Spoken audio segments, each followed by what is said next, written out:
The offseason just 71 days once it's all said and done.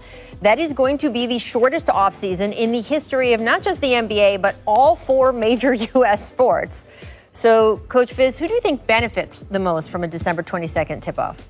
I think if they had foresight and they were really looking ahead to when the season was going to start, I think the Lakers have the Really? benefit. Yep. I think if LeBron and AD got in each other's ear and got in their teammates' ear and said, listen, you can't really party anyway, so don't overdo it on this finals. It's going to start up right away. Let's stay in great shape.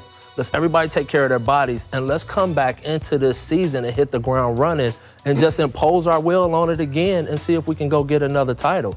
To me, this is a great setup for LeBron because, you know, the older he gets, we keep waiting for him to fall off. This starting right away gets him right back into it, and I'm sure he's in great shape.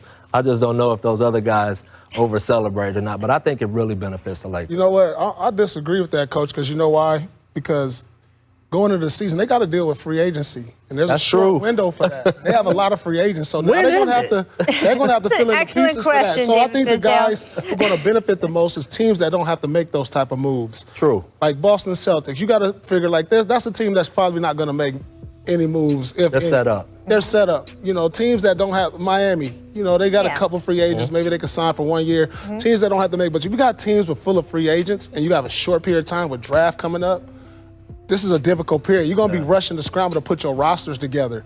And, I'm not worried if I'm the Lakers because as long as you got AD and LeBron, you don't care. That's what I'm saying. Exactly. But they still got to scramble to fill that team's roster up with their free agents. I think it's going to be interesting to see the new head coaches jumping in and how they deal with it, like T. Lue and the Clippers. How does he put his hands all over that team and get them moving quickly so that they can fight for a #1 seed?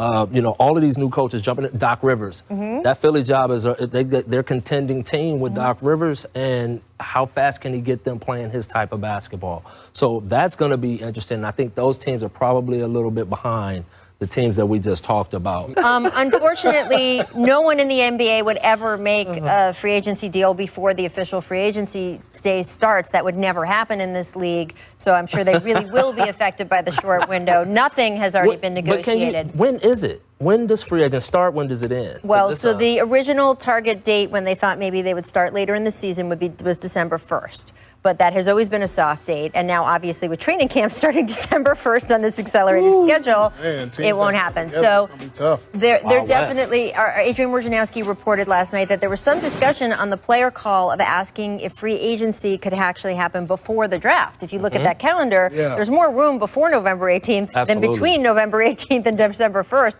I've been advocating for free agency before the draft for a long time. Right? That model makes more sense to me. Teams can go out and see what they can get in free agency and then draft for need. There's no way to do it this season with all of the interlocking math, but maybe in the future. We'll see. 이번에 준비한 영상 시청해 주셔서 정말 감사하고 앞으로 더 흥미롭고 유익한 NBA 내용으로 돌아오겠습니다. 영상 재밌게 보셨다면 구독과 좋아요 부탁드리겠습니다. 감사합니다.